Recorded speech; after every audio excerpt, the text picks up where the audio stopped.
Hello, everybody, and welcome. It's a pleasure for me to have you here on the name of the Genealogical Forum of Oregon. Today, we are going to be talking about how to get kids involved in family history. If you have questions, you can use the question panel that you have in your screen, and I will keep an eye over there for comments or questions or any issues. And if not, by the end of the lecture, I will be more than happy to address the questions that I cannot do it during the presentation. Janice, I'm pretty sure I have a handout, but I don't remember right now where and if. I will do my best to have it ready by the time you will receive an email with the address of the recording of this webinar as well. And thank you very much for being here, Janice, and again, everybody. I would definitely prefer to have been there in person, but today we need to take whatever we can, even virtually. My name is Daniel Horowitz, and I am actually the genealogy expert at MyHeritage since 2006, working for the company, contacting genealogy societies, bloggers, and media, and lecturing around the world, both in conferences and virtually. Since 1986, I have been dedicated to genealogy, and during that time, I had the honor to be the teacher and study guide editor of the family history project, Searching for My Roots, that was in Venezuela for over 15 years until I moved to Israel. Here in Israel, besides working for MyHeritage, I'm also dedicating and volunteering my time to digitization and transcription projects, mostly for the Israel Genealogy Research Association.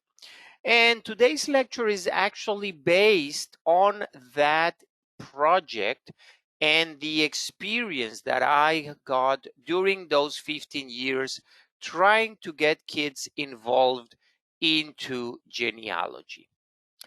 So this project was created actually in 1978, and yes, I was very little when that happened.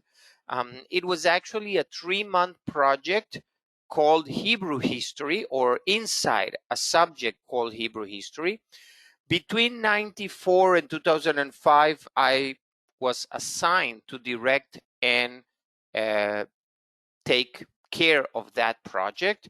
And I converted into a 2-year course with international outreach and gathered and edited the material based on multiple sources. Among the achievements of this project was more than 15 prizes and recognitions in international competitions, and also very important for the genealogy community, a database of the history and people of the mostly the Jewish community, but all the people or people from every origin in the country. The goal was very easy. I wanted to motivate students to identify themselves with their origins, with the community, and make them investigate their family past over the last century.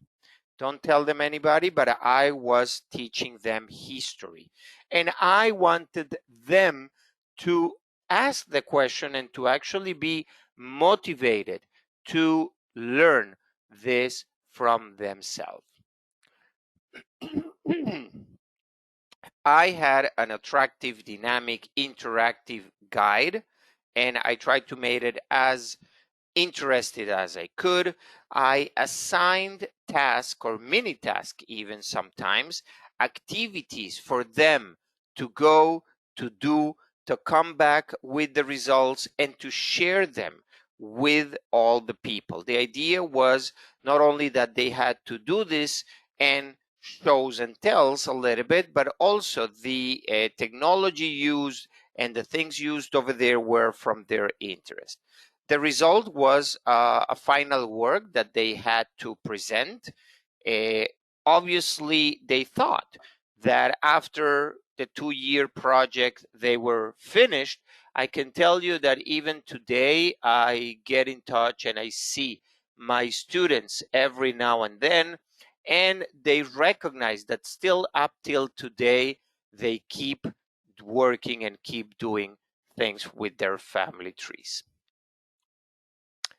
Now, rule number one, and that applies also to any kid that you would like to involve in family history. Do not use the word history. It gets them allergy, okay? It gets them rush. They don't like history. History is from old people. Instead of that, I have a few words that you can use: secrets, mysteries, stories, even genealogy, although genealogy also looks a little bit old. But if you tell them that you are going to reveal them, secrets, mysteries, stories, if you're going to share with them, if you would like them to know about some mysteries or stories in the family, you will get them hooked into genealogy. Now, the second rule number one that I have is that everything must match the appropriate age, meaning that the activities that you have for little kids, and yes, you will be able to find information and things for little kids, will not uh, be suitable for younger people or even for those a little bit older, but still, let's say 50 years, 15 years, 16 years old, like not yet complete adults. Now, this is also based on some natural principles. Like, for example, children actually love to ask, and you can count the amount of times that a kid, probably between 4 and 6 years old, will ask questions. It's about more than 300 times a day. Believe me, I had little kids as from myself. Now, the child world starts and keeps most of the time only around them. So you need to take this in consideration. If it doesn't touch them or their parents or maximum their families, it doesn't interest them at all. Like whatever happened in the country or the world, it's pretty much a whole mess, and it's all together one with the other. So they will, with some difficulties, especially the small kids, will not be able to differentiate. Now, the child only understands events according to his experience. If they are not part of the events or their family members or somebody that they will know, if it's not part of the event, it doesn't have any relevance. If I will come and I will start talking to a kid about his great grandfather that made the trip from Europe to the United States in a boat that took, I don't know, 3 weeks, that is totally irrelevant for him because he doesn't know boats. He doesn't know his great grandfather. He just know planes and internet and all other things that, again, are not necessarily related to them. So we must go from the child's world into the real world, from the today to the yesterday, the past, from whatever deals with him or her, into the rest of the family and what can be his interest. There are many, again, activities, and there are many guides that you will find. I will give you, and for sure, if there are a handout, as Janice asked, for sure it's not there, but I will update it. I have a few URLs that I have collected lately, especially while I was preparing this lecture for you. Now, something that you should try to reproduce, and yes, this was based on a curriculum for a school, but still, I apply this in my own kids, in my own family, and it still works. Like, try to make an integration, try to relate everything that they do with the family or the genealogy research, and the other way around. Look for things into the genealogy research that will use the rest of the subjects around to teach them a double lesson, both the history lesson and whatever other subject you would like to say. Now, one of the first things I did as a teacher was to do a meeting with the parents, because the parents needed to understand what this project is all about. Now, in your case, I totally understand that you're already genealogists, that you already know what expects to the kids, what they don't know, and probably you are not putting those ugly faces where the parents did when I tried to explain what I wanted to achieve after 2 years. A lot of parents came with excuses like the child cannot do such investigation, we have nothing, no pictures, no documents, no objects, our family lost everything in the war, we don't really have relative to ask, or they are all far away abroad, we don't have contact, well, difficulty today with the internet, or they don't really want to tell the stories. Now, we as genealogists, we know this is the day-to-day from our work.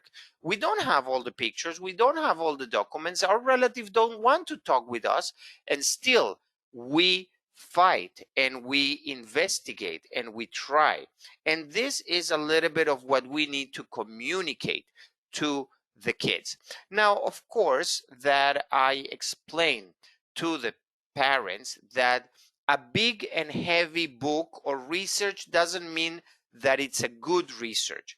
Never is done. Well, you know what? No, don't tell them this because they will not want to start, but they will realize that this is the never-ending story, and most important than anything, it doesn't matter if it's nice, complete, and original, as long as it's as you want. And you, as the guide for those kids, needs to understand that although it's your family and although you know more and you probably did that research, you need to let the kids guide and have it their way, and you will be definitely very surprised with the things that the kids will make and will discover for you. Now, also very important is not to do the job without the child, which is definitely not our goal, but it was the goal for this project. But definitely not to leave the child alone. The child need to know that this is a family project and we all are going to work together. Now, normally I start to explain genealogy, and you can look into many places. In this case, I just took Wikipedia, and again, trying to look for digital and internet sources. Uh, this will not fly with the kids, okay? If I'm starting to talk with a kid that the word genealogy comes from the Greek, and it means genia, descendants, and logos, the knowledge, and genealogy use tools to insert, we lost them already in the first word. So I try to explain things with graphics. This is genealogy. This is what we're going to do. We're going to search for relatives that we don't know. Most of them are dead, which is kind of an advantage. And the idea is to understand where and how are we all related. How we do this. Remember, we start collecting all the information. Just give them a task, give them a subject, and let them start writing whatever they found or whatever they remember or whatever they investigate. Then you can ask them what you're getting, or just tell me, show me what you got, and you can guide them to understand that all what they got can be divided into two. The basics of the genealogy, meaning the names, the places, and the dates. Who did what and when. And around all that, you will have all the histories, the anecdotes, the tales, the secrets, everything else that gives the color or the flesh in the bones to those basic facts. Now, remember also that everything goes around the kid. So everything should be focused on that. How do you know that? How do you research? How do you see this? Then naturally they will need to go to their parents because they of course don't know everything. And the parents will tell them also about them, about the kids, and they can include a little bit about themselves, the parents themselves. The kids should ask parents, and we need to guide them to ask about other generations, grandparents, great grandparents, and probably people that they have never heard about. And the way they are going to heard about is by going to their relatives and asking questions. In order to do this, and this is actually very important, the kid needs to choose a relative. Probably and normally they will choose a grandparent. It's always better if they choose the oldest relative because that's the one that normally will know all the information, and try to contact them beforehand and set a date and a time for the interview. Choose a suitable location. Definitely the coffee shop in the corner is not a good place to do such an interview. You need to avoid distractions. And more important, the kid needs to do homework. They need to prepare the questions that they will do in the interview. Same as the questions, also the equipment. And for sure, the equipment will not be like this that probably you and I are very familiar with. If the kid will use their smartphone to take pictures, to record audio, to record video, that will be wonderful. Even better if the questions are actually written in their iPhones or their tablets. Whatever means to do these interviews are valid. Now, what about the questions? Well, definitely, yes, the kids will need to prepare their own questions.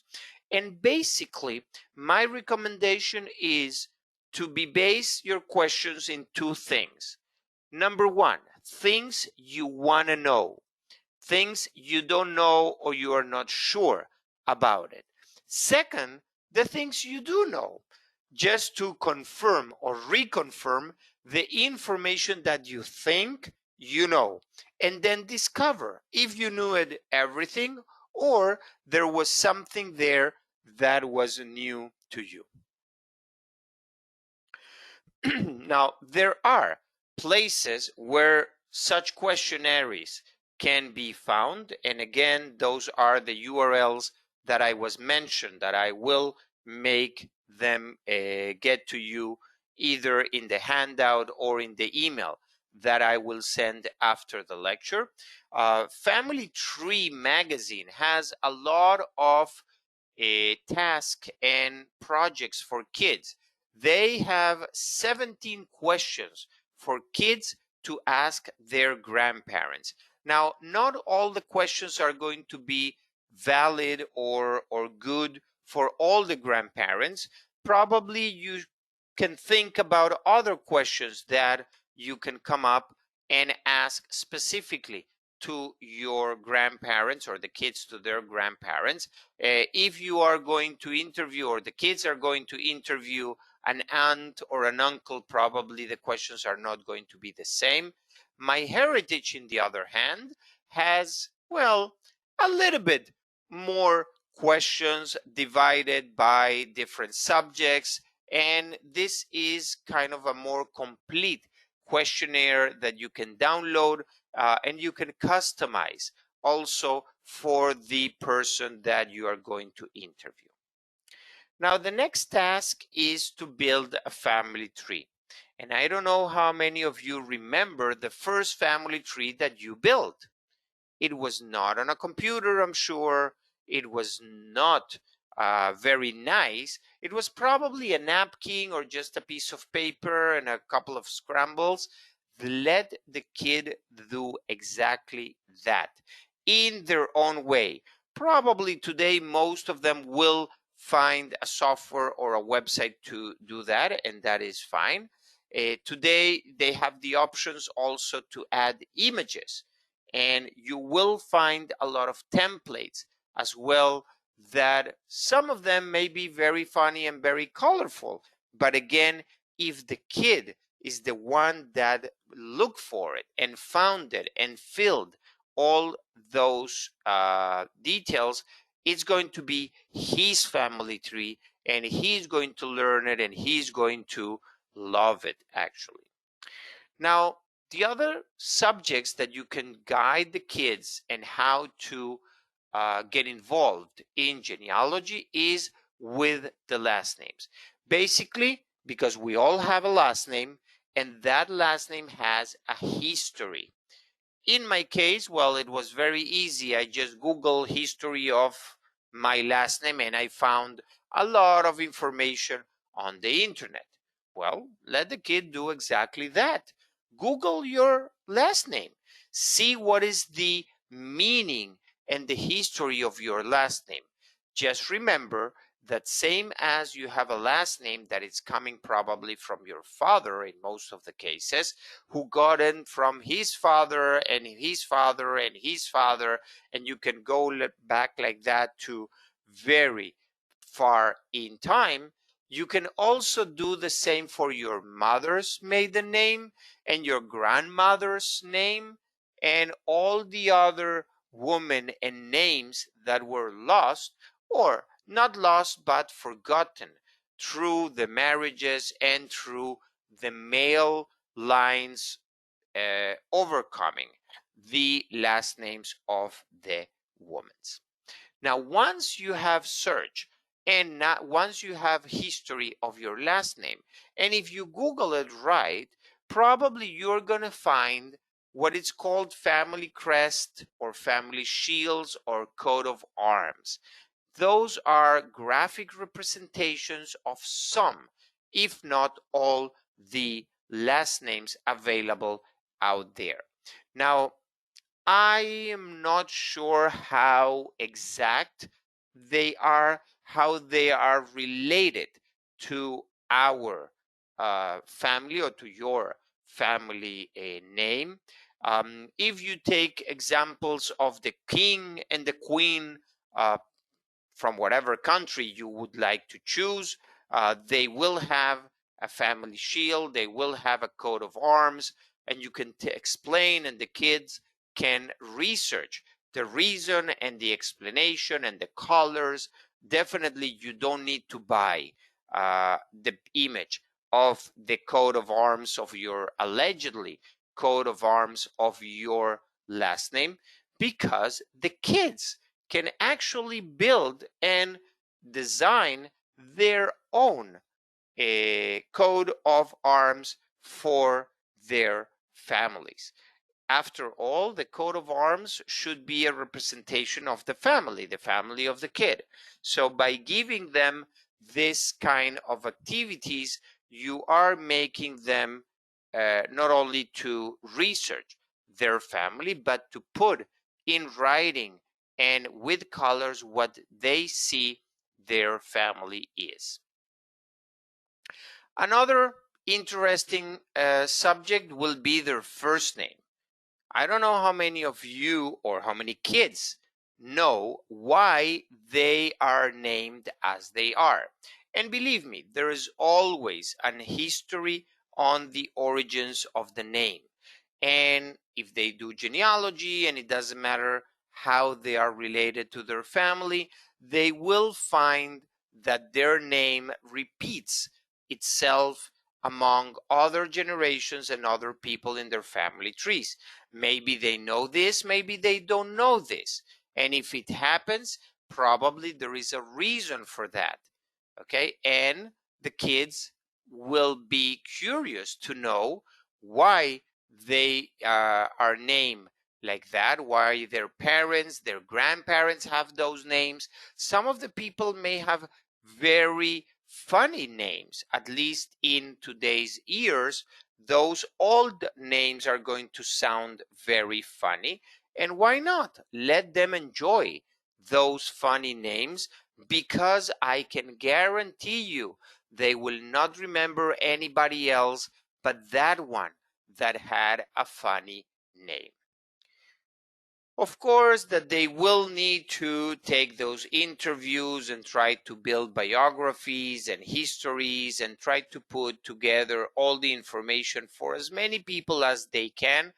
But let's be honest, this is probably the boring part. So I'm going to leave it aside, and I'm going to go to the next resource that we use for our genealogy, which are the pictures. And we all have, probably in the basement, probably in the attic, a shoebox full of pictures, probably black and white. Most of the people in the picture, you have no idea who they are. Okay, so let's do a scavenger hunt. Let's try to play detective. Let's try to build a story based on this image. What this family gathered for, where this picture was taken, when was taken, why there's so much people or why there is so few people over there, and who is who and what they are thinking at the moment of the picture. That's a wonderful way of analyzing and understanding the old photograph. Of course, I'm not going to tell you that you can turn the like to the back and see if there are names and places and dates, but don't tell them that.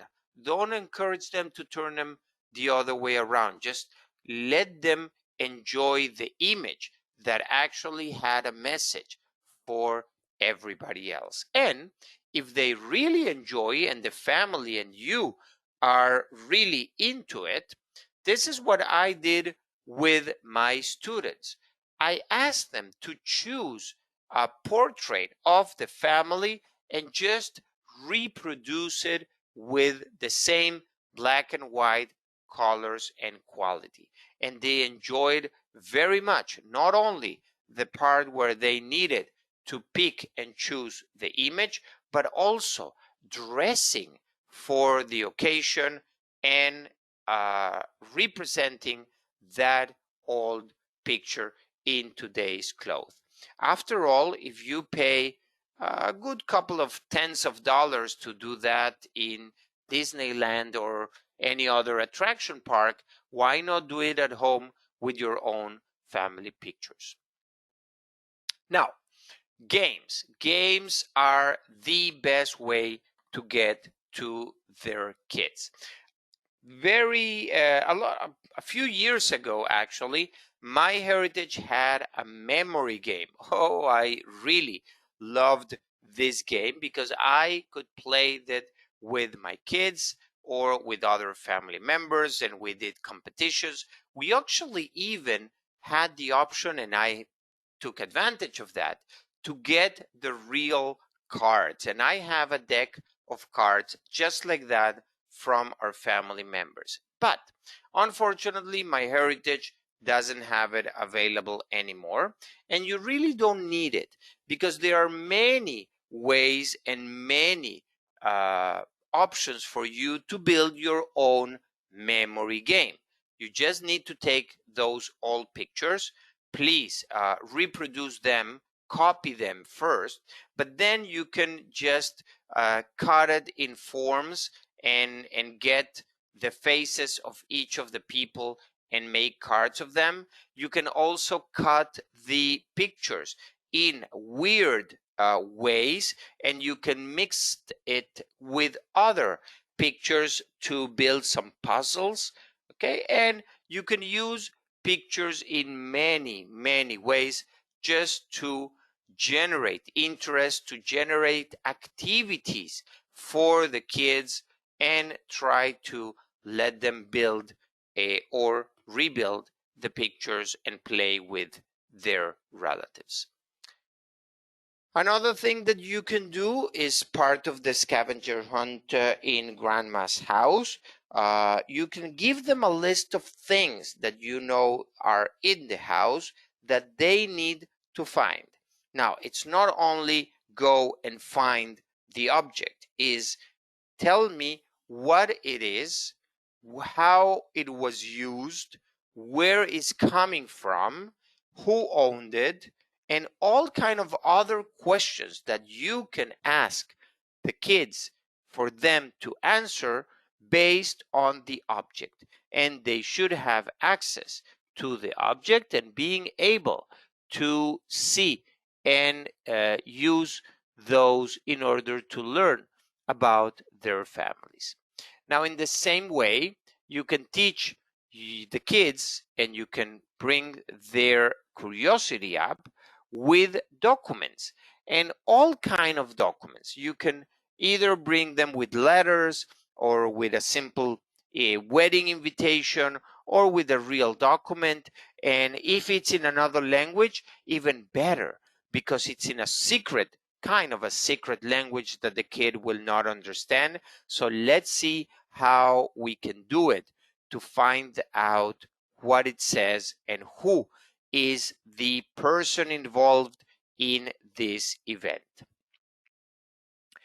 A world map. Well, yeah, remember we used to travel those countries. And if I'm focusing on Europe, that's the old country and have all the mysterious and people were born, marrying, died in those countries and just moved across the countries in different ways. You can just take advantage of that and ask the kids to look for the places that they research in the world map and pinpoint where are those places today. I love, by the way, and depends on your family, I love to ask my kids to find me the place where my family could have come. Czechoslovakia. Sometimes I tell them Yugoslavia, just to look their faces after 15 minutes in searching in Google Maps and not finding those places, or finding out that their Polish ancestor actually was born in a place that today is in Germany or in Ukraine. So what happened? Were they Polish? Were they German? Well, they need to understand that the border moved and today the country is not what it was before. Another thing you can do is try to apply a little bit of math. In my class, we used to do demographic studies, but also you can do that in the family. How many people were born, married, or died in a specific country? And then you can divide that by generations. And if your kids or the kids we're talking about here are really in love with math or with some software, Excel or graphics, they will love to have such a task and being able to show statistics of their families. Now, something important, as I said, that the borders move, is to try to let them know that they need to look the maps with a timeline. And this will open definitely the uh, doors of the history for them. If they can find things in the history of their family to understand why they moved or what happened the same time. And again, don't go too far away. The day they were born, look in Google what happened the day you were born. What other celebrities that were born the same day you were born. And I'm talking about the kids, okay? Let them use internet to research those things. What happened in the country you were born the day you were born? And then you can ask for the parents or the grandparents. Remember, you go always from his point to the older generations. And after they have done that, why not put that in their own timeline? Yes, it's going to be very short, probably 10 to 12, 15 years old. But again, you can do different timelines. You can do a timeline of the person, you can do a timeline of the country, you can do a timeline of the world, and see all the different events in the different years across the life of the kids.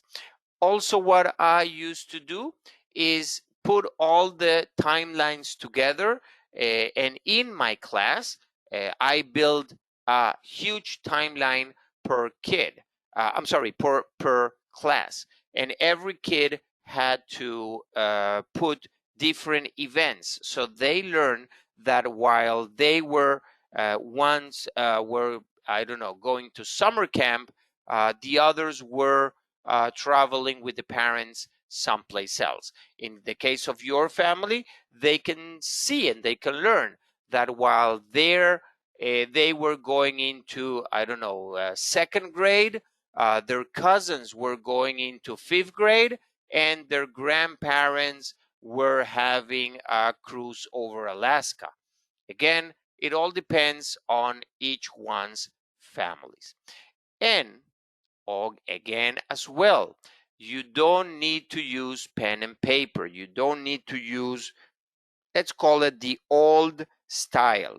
There is a lot of places, and places that they don't even are dedicated or related to genealogy, that will give you the tools that you need for specific activities. And my best suggestion for this is Google.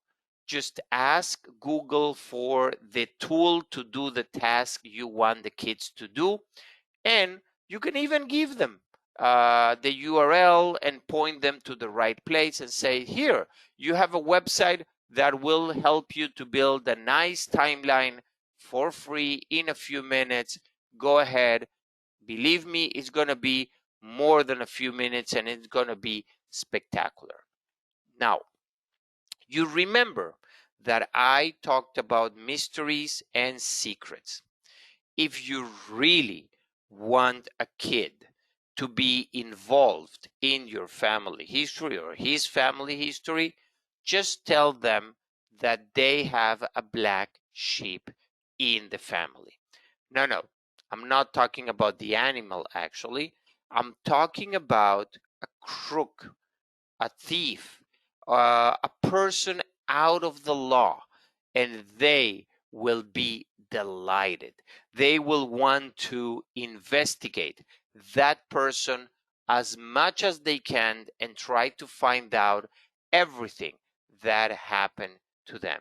This is actually what moved my good friend run errands into genealogy, knowing and learning that his family or his ancestors were part of Sing Sing and Alcatraz, and not always in the good news in the newspapers. Another subject that could cultivate the attention of the kids is the war, the Holocaust stories. And of course, I'm not saying to tell kids horrible stories about what their ancestors passed during the war. But again, depending on the age and depending on the families, and every family probably has a story about the war. I'm not going to say about the Holocaust because this will be very specific, which is my case and my family.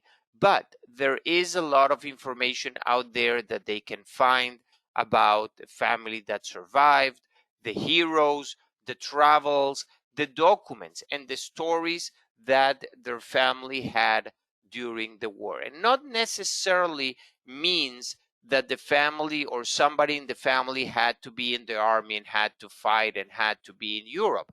No, maybe during the war, the family stayed in the United States or wherever they were, and they helped from their own places, and probably they had a shorten in food or in things that they had to buy. All those things are really interesting for the kids. And you can also find a lot of videos and testimonies that will help visualizing that event or those events in the family or in every family.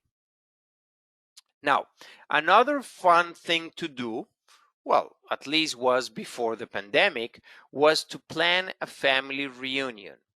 And you can use the kids to actually plan a fun family reunion for them. You can give them different tasks, and there are tasks that goes from the kid 5 years old until the 20-year old. Each one can be in charge of something. Even today, if you think about it and you say, well, you know, we cannot do a real family physical reunion. Let's see how we can get together in Zoom or in another video conference style tool. Let them look for the platform. Let them invite everybody to come. Let them tell everybody to bring something to say, to do a show and tell, or to do a scrapbook, or to do any activity in order to learn more about their family, to know who is who, to present everybody in the family, and I'm sure they are going to have a blast. I already told you that there are many templates out there for family trees, um, and you can download and they can prepare not only their own family tree on their own knowledge, but also prepare a family tree, an empty family tree, to be filled in that reunion or with the help of other relatives with no problem. You can download all kind of material, and again, MyHeritage has the knowledge base, and I will provide you that link in a little bit, that has a lot of material, free material that you can download and use to play with the kids. Family Tree Magazine also have a whole section for kids and has activities that you can do with the kids, and you can assign the kids to them. In this case, I brought you some examples from the MyHeritage knowledge base.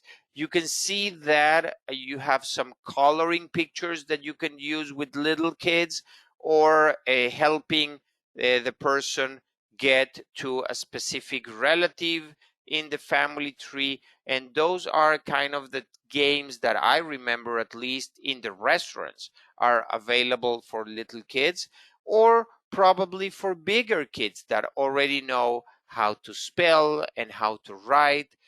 They can actually look for the relationships, and then they can write the name of the person next to it. And if you want to give something to do to the big ones, let the big ones build a search word like this with the information that they know. And if they want to do it even more interesting, more challenging, just give them the letters, the soup of letters over there, and don't give them any clue. Let the little kids, or the not so little kids, to find out what are the hidden words that the brother or the cousin put in that game. Now, cemeteries. Well, this is a question mark in kids, or what related to kids. I personally don't like to bring kids to cemeteries. Other people, they're very comfortable and they take kids to cemeteries with no problem. Like, cemeteries don't need to be a spooky place. Probably it will be in Halloween or Dia de los Muertos, but normally, in my experience, at least in the United States, I'm not talking about European cemeteries, they're very green, they're open spaces. I'm not saying you can go and do some picnics over there, but probably if you want to walk a little bit and you want to show a kid the tombstone of a relative and tell the story about the relative and let the kid read what it's written on the tombstone and find out when and where the person was born, when died, why the person died. And again, this is very personal of each family. I can tell you, remember those little kids that always ask questions? I'm pretty sure they will ask questions about those who are not with us anymore, and will also ask questions about cemeteries and those people as well. Other things that you can add, well, whatever you want. Stories, photos, family trees, recipes, maps, songs, anything that will identify you and the kid with the genealogy, with the family, is valid. And for that, you have a lot of tools. Well, not like that. You have software. And yes, you may not have a CD unit on your computer, but still you can download software, even sometimes for free, that you can use to build your trees or to do any genealogy task. There are websites out there that allows you for free to start the family tree and just simply record a few names. Let them use their mobile devices. Anyhow, they're using them all day long as well. So why not use them in order to do genealogy? There are many, many apps out there that they can download, they can use. Most of them are free. I think that there are plenty of good ones for free, so no need to actually pay for them. Or simply use the internet. Ask Google, use Facebook, use YouTube, use any other tool or website that they can find on the internet to do the research. Now, there is another last trick that I have for you, and it is ask for help from those younger generations, even if you really don't need the help. But if you tell them to please help you with the technology, you have the knowledge, they have the technology skills, work together, ask for their permission, for their help in order to use a software or a website, and you will be able to see how they very shortly will get involved into genealogy. Now, a lot of people don't like to publish family trees on the internet. I think that there's definitely a lot of why doing so in order to catch cousins and other family members. I think you should have your family tree all over and in as many places as you want, but I'm going to leave that to you. Just take in account that, again, having it online will make it accessible through their mobile devices. Their kids were going to be able to do and research and to keep adding information from home, from school, from your house, from their house, and from every place where they are. Also, if you look for any prizes or scholarships or awards, you will encourage them to participate, and societies or other groups may give them a prize for their research.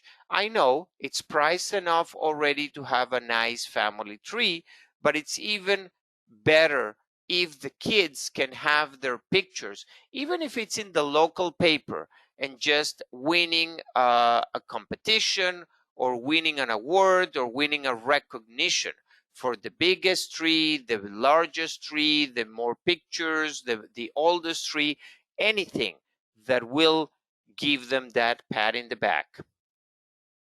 So now it's up to you to go home, or stay home better, and start working with them, not for them, and not make them work. You need to work together. Evaluate all the material that you have, show them, and believe me, they are going to be involved. Just a few examples before I go and I end the presentation of ways that you can both use to represent your family. And each family is different, and each family can do a different work.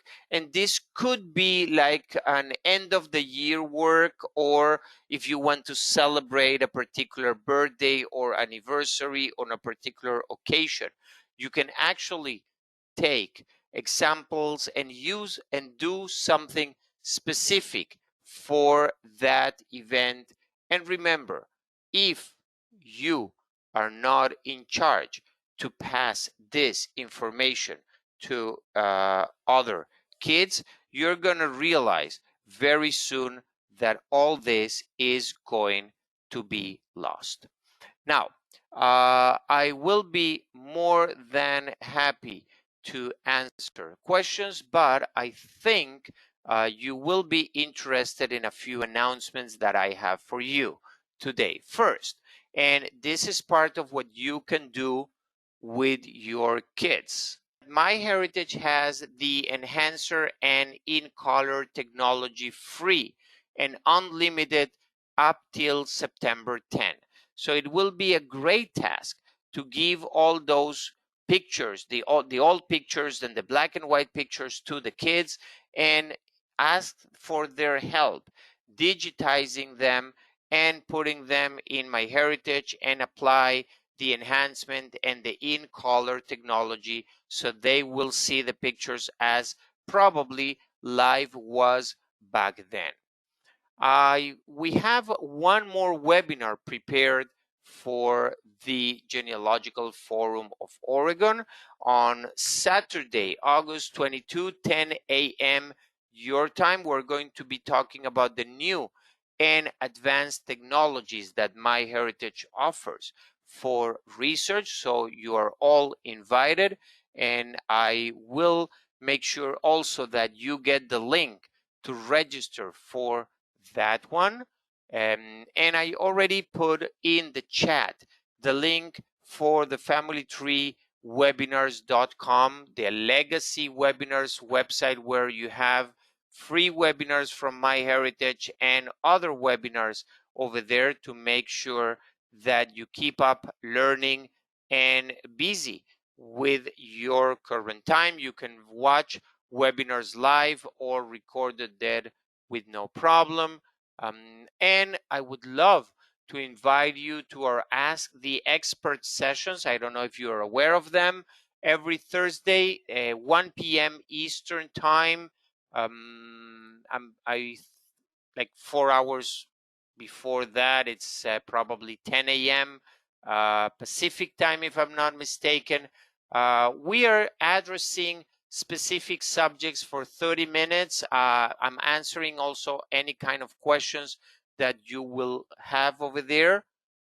So more than welcome to register and to attend those sessions and to visit the knowledge base, which I already mentioned, with the area to download specific material to use with the kids, but also for the grown-ups. There are recordings over there. There are articles that you can read. There are other material.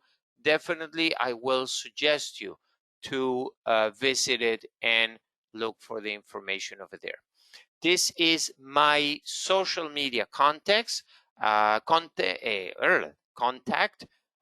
invite you to follow me, to heart me, to do whatever like me, whatever the social media will request for you to receive whatever I post and to keep you updated with what my heritage is developing and working.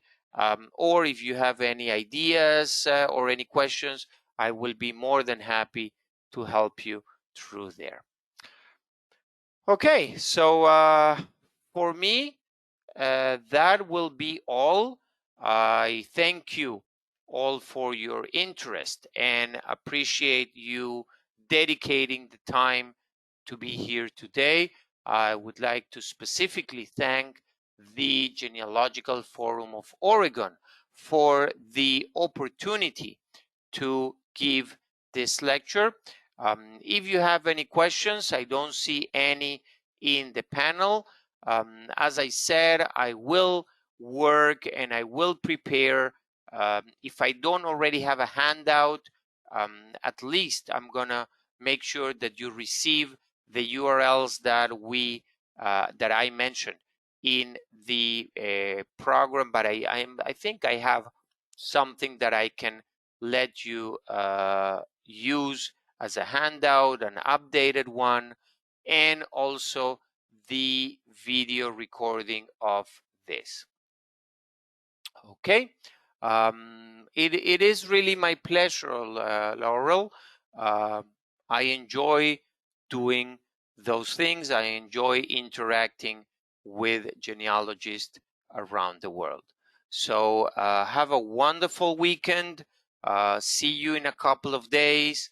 And until then, just take advantage of the time, the extra time we all have now to do a little bit more of genealogy. Goodbye, everybody. Have a wonderful weekend.